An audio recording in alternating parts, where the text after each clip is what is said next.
How are you all doing? Hopefully, well. Good evening, good morning, good afternoon. Let me ask you something simple. Have you ever stood in front of a messy sock drawer and thought, ugh, not this again? The reason I'm asking you this is uh, we all have things that we do that we don't find fun or exciting. And I want to talk to you today about a really simple concept. It's how to make a boring task fun. I'll give you a little story about myself. One day I decided to do something different. I set a timer for 10 minutes, turned on my favorite playlist, and challenged myself to say, let's see how quickly I could fold every pair of socks.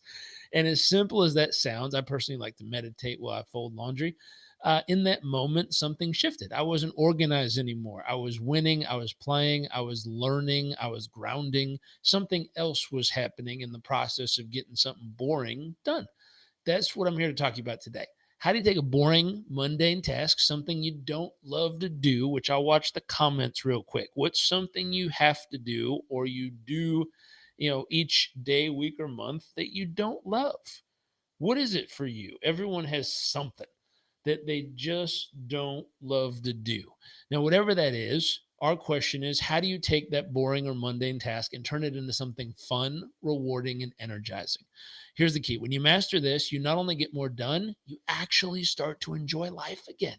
You don't feel like you're forcing yourself. I saw a post the other day from a friend, and they posted like, ugh, can someone distract me from having to get my chores done around the house? This is a grown ass adult. I was laughing. I said, gosh, I bet a lot of people feel that way at different moments of their life, whether it's having to get those calls done or having to file the paperwork or having to study for your exam. Everyone has something at some moment they just don't love. So here's what's important. Let's start here. There was a study done by Harvard Business Review in 2022, and they found that 60% of people working mentally check out during repetitive or boring tasks. That's just not a productivity problem. That's an energy leak in the entire organization. So, gut check real quick. How many of you mentally check out at some part of your day? Now, I've noticed something as well, which is really interesting. This is studies done at work, but how many of you are parents and actually mentally check out at some point during the day? And you say, well, I'm exhausted. I didn't get enough sleep. But how many, the repetitiveness of parenting, you actually just check out? Now, I noticed something the other day. I've been married to my wife for over 10 years, over a decade now. And how many of you have been with someone so long where you both kind of just mentally check out, even though you're right by each other? Meaning you're in the room, but you're not in the room, if that makes sense. You're standing next to each other, you're sitting on opposite ends of the couch, but both people are sitting there like this, completely somewhere else, mindlessly wandering through the internet, and you're not really present with each other. I've practiced something simple. Can I just put my phone in a different room and when I'm with my wife, be totally present with her? And it's amazing how much more connected we feel, how much more fun we're having, how much more engaged I'm in the conversation with her just by leaving that distraction somewhere else. So here's what's interesting: 60% of workers mentally check out with repetitive or boring tasks. But here's the good news: with the right strategy, you can take something that feels like a grind or this again, or something that's not as mentally or let's say chemically stimulating for you, meaning it doesn't give you that same like, ooh, feeling like it used to. And we can turn it into a challenge. We can turn it into a moment of peace, a moment of presence, a moment of joy, something fun, a game to interact with. Let's find what strategy works for you. Now, I'll warn you, I've made a video like this before. It was called How to Make a Boring Task Fun. And I think my favorite comment that I got throughout the video was, this dude's boring. So I can't promise you that I'm going to be the most entertaining, but what I can promise you, the strategies we're about to share are research backed and they absolutely work. So let's start off with something called the Fun Flow Framework. I'll introduce you to a simple model called the Fun Flow Framework. Picture a Venn diagram. We got three circles. Bing, bing, bing. Three circles. In one circle, we're going to talk about effortless engagement. Write that down. Effortless engagement. Oh, who's taking notes for me today? Todd. I operated 100% daily. Good for you, Todd. Whoever's taking notes for me, can you please put effortless engagement in the note section here? someone in the comment box. And what that is music, environment, timing, things that don't take effort, but can cause you to become more engaged in the actual activity or moment. Another thing we have here, we can talk about a playful challenge. So, can you put a reward? Can you put time constraints to make it exciting? Can you gamify it in some way? Hashtag, little side note here, little asterisk. Gamification for kids. We're reading some research right now that says it's not a good idea to constantly gamify everything for your little ones because then they expect the world to constantly be gamified.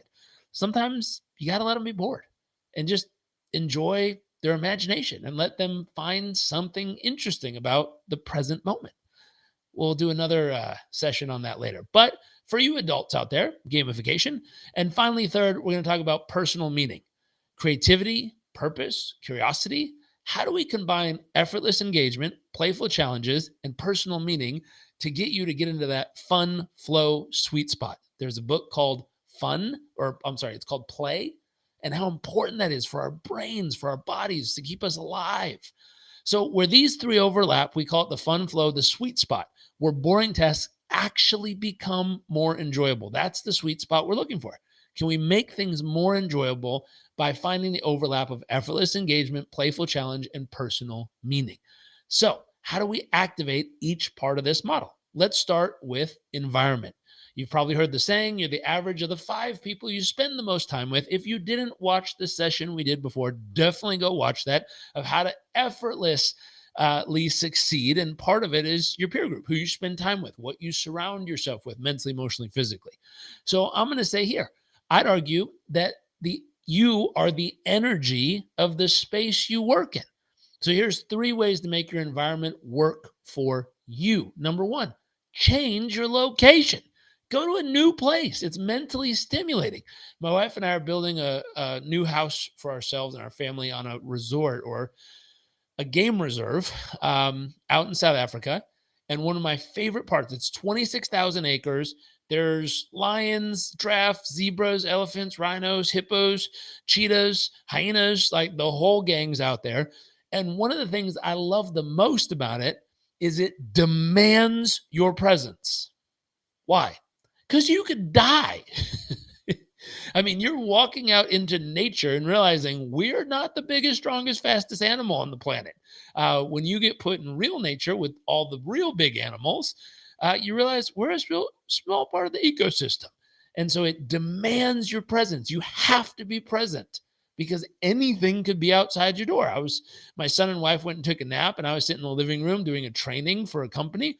And I looked out the window and I said, wow, there's like 25 baboons sitting in my backyard right now. I got the camera, started taking pictures. One of them stood up with a rock, looked at me, looked the other way, looked at me, looked the other way, and went running off with a rock. And I'm like, that dude just stole a rock. We were laughing really hard at the video.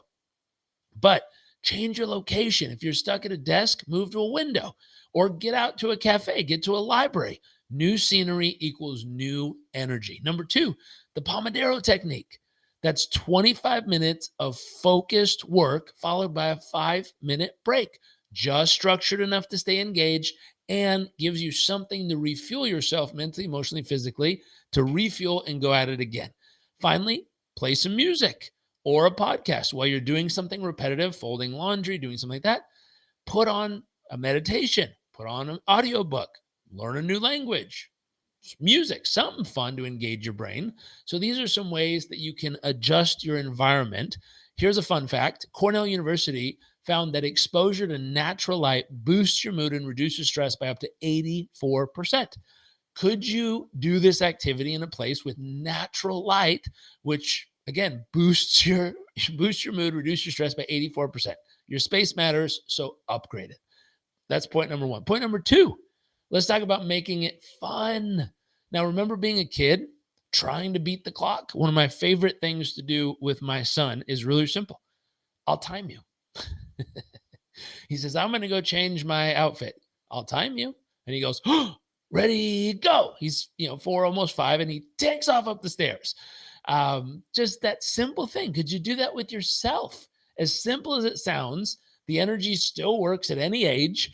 Could you say, I'm gonna get this project done right now? Oh, I don't want to do this. I'll time you. Let me see if I can beat my record.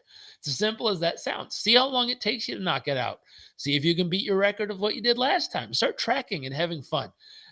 Leads to the second point, compete with yourself. Can you beat your own previous record? Can you do it 1 second faster than you did the day before? I had a group of guys here at the other day in our gym, and I said, listen, we need to find someone who can destroy our current best record on the ski erg. So there's a bunch of us working out. We have a group chat. We all compete with each other. And I'm like, we need someone that can just wreck our top score. And I said, because if we can find someone that much better than us, we're going to get better. And so we were chatting and talking about different people we know around here in the community. And I'm like, what about that guy? I mean, he's a previous collegiate athlete. He's in super good shape. He was a personal trainer. I bet he could royally kick our butts. Bring him over. See if he'll do it.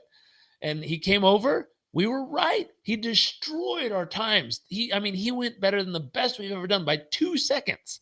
Doesn't sound like a lot, but my gosh, the rest of us are competing on tenths of a second. My friend Naeem got 43.0 seconds, and I got 43.1 second as my best score.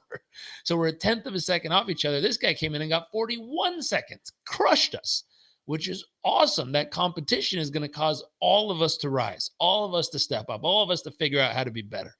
So could you find some competition for something simple that seems boring, but now becomes exciting because you're competing? Could you add a reward? After 25 minutes of laser focus, give yourself a treat. Go get a tea, get a coffee, get a protein shake. Do something that, wow, I got a reward for doing the task. Now, according to behavioral economics research, linking a reward to a task can increase follow through by up to 40%. If all you do is give yourself a reward for following through, 40% more. It's amazing. It's massive. You don't have to wait for motivation. Set up the game you want to play and make it fun. Now, side note, how could you apply this to your relationship?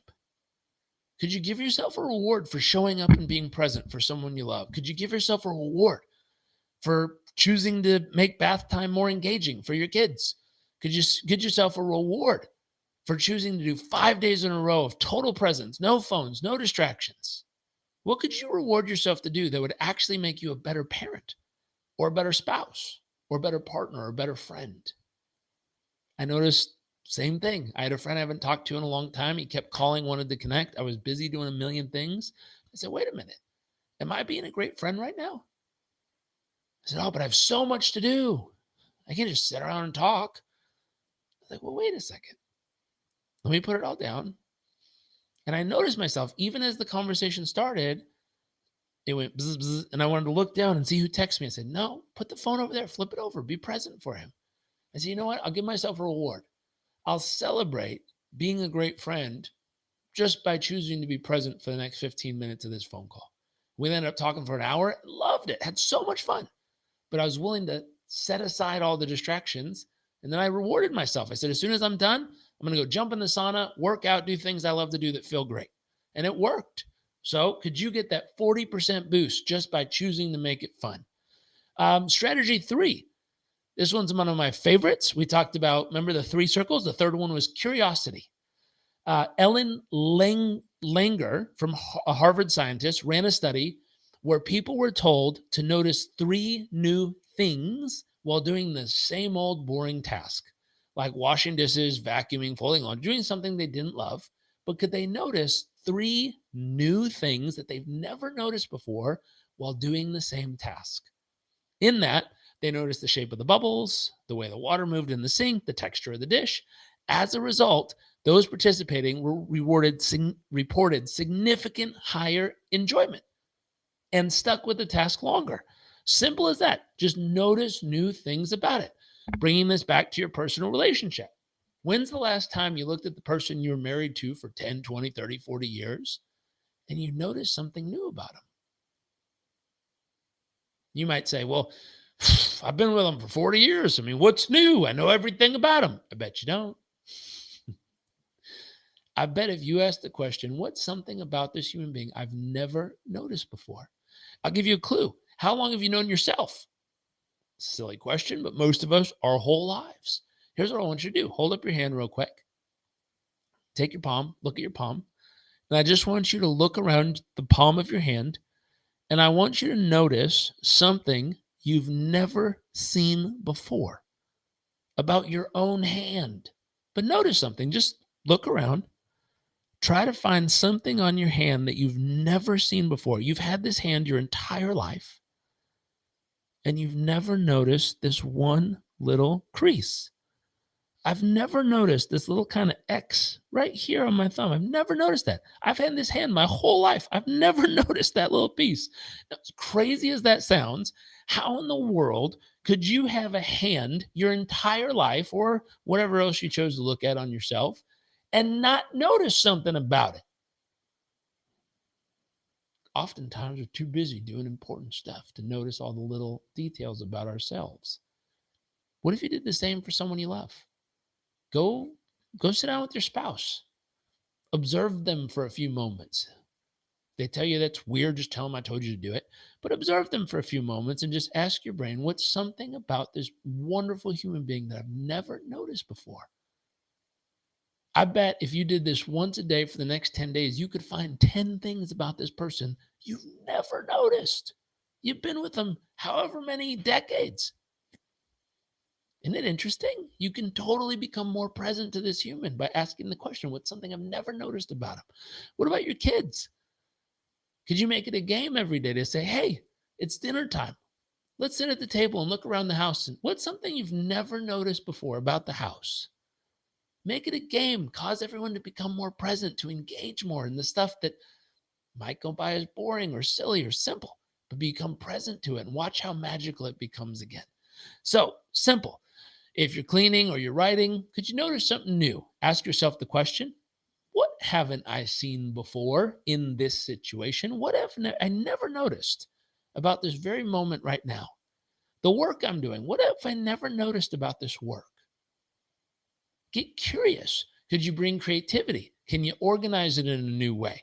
This is simple and silly. I don't know if you've ever done origami. There's a few hotels I've stayed at over the world and time where we landed. We walked in the room and someone did origami towel folding with the towels for the room. I've seen a swan, a monkey, a bow tie, all kinds of stuff. Imagine surprising yourself with some fun, silly ways to fold the stuff. But here's the key. Curiosity shifts your brain from autopilot into exploration. There was a study done at Duke University. They found that 40% of what we do each day is nothing more than autopilot. Meaning, when we do a new task, our brain, if you watch the brain scan, there's this huge spike and then lots of motion in the brain activity. Once you've done that task 20, 40, 50, 60, 100 times, huge spike in the beginning, a little gentle hum of brain activity when you literally go into autopilot, and then a huge spike when you change activities. Where are you in autopilot and where could you get back to the present moment? Life becomes so much more rich and engaging when you choose to do that. Strategy 4. So this one's one that I think is a big difference maker, but let's talk about something often overlooked. This is called social energy. A task feels 10 times more fun when you invite other people.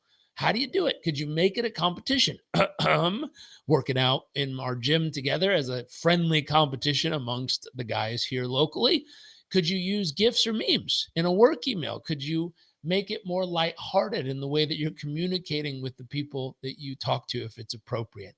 Could you create accountability, a shared focus session with friends or coworkers? There's a company that I was offered to be able to invest in a while ago, and the whole basis of the company was having other people to co-work with online.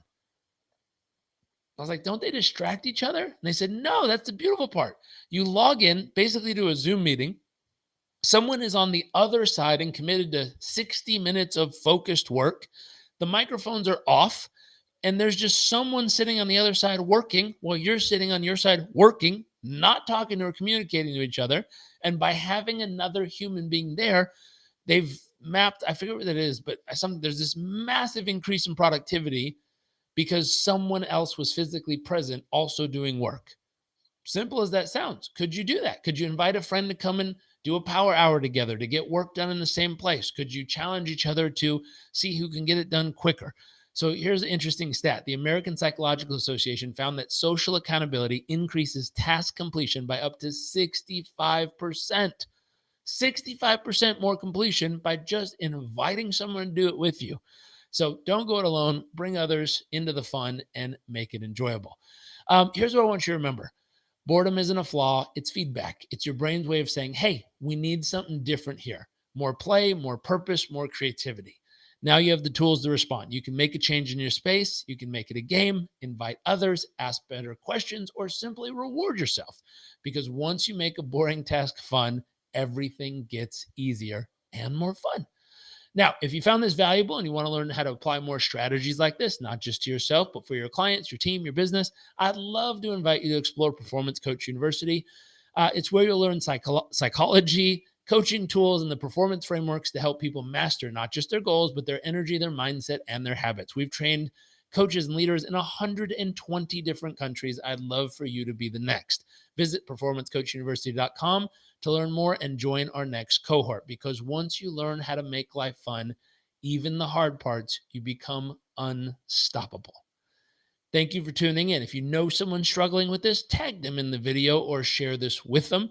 I appreciate you always tuning in and learning with us. Again, great to see you. Hopefully see you in another one of these little micro trainings. Have a great day.